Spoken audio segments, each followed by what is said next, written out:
Whoever you are, I want you to know it's okay to forgive yourself. I know that sometimes we feel like we are our own worst enemy and that there's no way to come back from mistakes that we've made, from things that we've done to ourselves or to others. But my belief system, and take on yours if you want to as well, is that the whole concept of so many religions and so many doctrines, the whole thing they were trying to get right but they got so wrong was unconditional love. And that being the basis of what a God or the universe actually feels for us, not whatever we feel for us most of the time. And that if a God or a universe feels that way about us, we have the capability to feel that way about us too. And it can be difficult to look ourselves in the eyes sometimes, I get it. It's much easier to run and hide, use escapism, disillusion, distraction, whatever it may be for you. But the reality is this is a human experience, a spiritual experience in a human body. You don't need to run from being imperfect. There isn't a perfect person. We've all made mistakes and we're all going to make another one. In fact, we're all probably going to make a lot more. And the more that we sit here and judge ourselves, the less fun we get to have. I think that when we think of fear, shame, and guilt, the lowest vibrations, right? Talking about it in a very scientific way, those are great opportunities for alchemy. At the end of the day, we don't need to change who we are, but we can get excited about what we do want to change. The same way I get excited when I try a new hairstyle with a heating iron or not. It's changing, it's malleable energy. It's not just waking up and going, although I did do that with my hair today. Surprising, right? But it's something deeply guttural instead. It's a energy of understanding what it takes to allow something to shift and not getting so caught up in the details about it, in the ins and outs, the in-betweens, the I must be a certain way by a certain timeline, your expectations of yourself, getting upset if you don't meet a standard. And I think that when we have goals and routine expectations for ourselves, for example, showing up to a job, every day or whatever it may be, I think that's something that we can actually, judge by a masculine 24-hour scale. I think that's good to be structural and strict with ourselves about.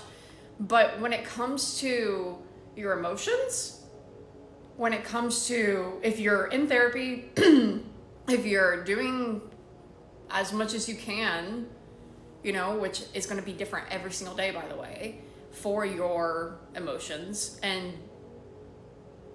shit happens and your emotions are not in line with where you thought that they would be. Oh my God. You can't be so hard on yourself for that. Drink some water. Like choking up energy.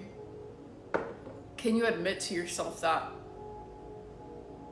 some things may have been out of line? Some things may have not been in turn with your character, but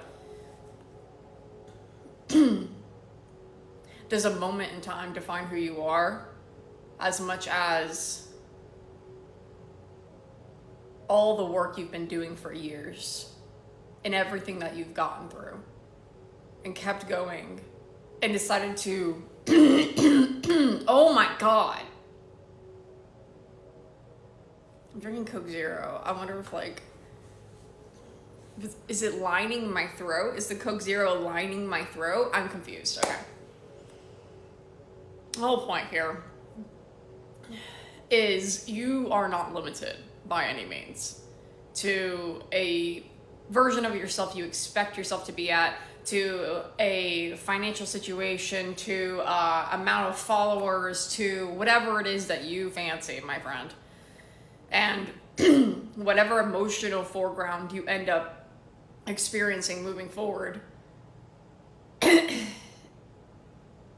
I've never coughed this much on a fucking video before, is an opportunity to not get so caught up in your own expectations of who you think you should be emotionally, but rather being grateful that you are even alive here at this point to witness yourself experiencing it.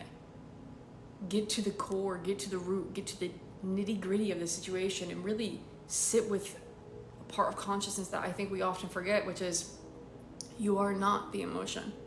You are just watching it happen.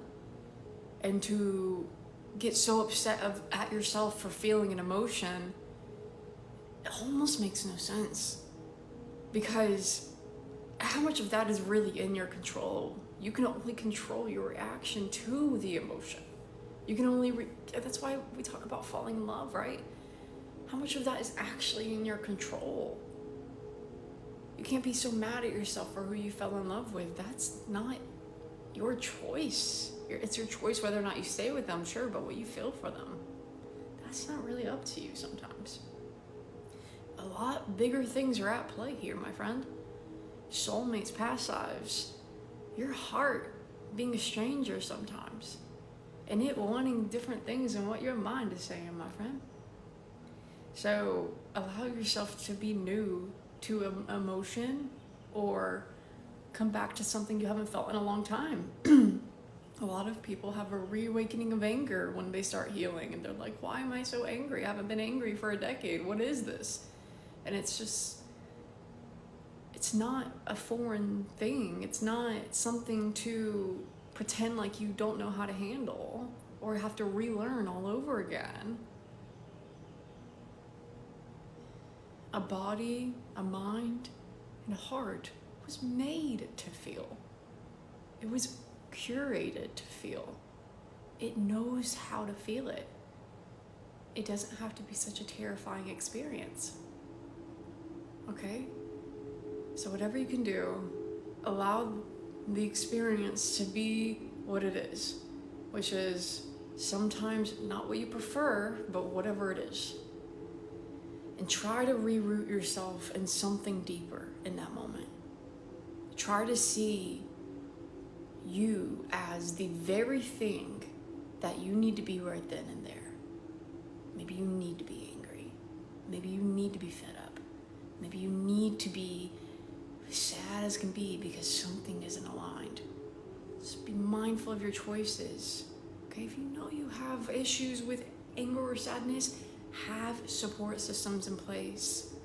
Even if it's just knocking on your neighbor's door, come on now. I find that a lot of times we're hesitant to ask for help, but in my own journey of service, I actually gain just as much usually from giving than I do from getting. Giving is one of the most valuable parts of my day, if not the most valuable part of my day, above getting, above receiving. So if that's the case for me, it could be the case for other people too. And so next time you're hesitant to call a friend or hesitant to stop. Because I bet either you're going to get closer to a revelation of getting a new friend, or you're going to be damn grateful that you stuck your neck out for yourself and said, you know what I'm feeling is fucking normal with the state of the fucking world. It'd be kind of weird if you didn't get a little angry. It'd be kind of weird if you didn't get a little sad. It means that maybe you're too sheltered.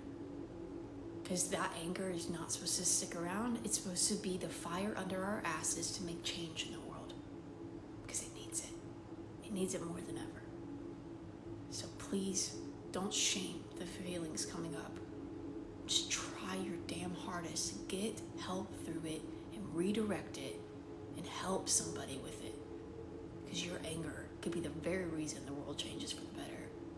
So don't hate it. And don't hate you. You don't need to change. You're exactly who we need you to be.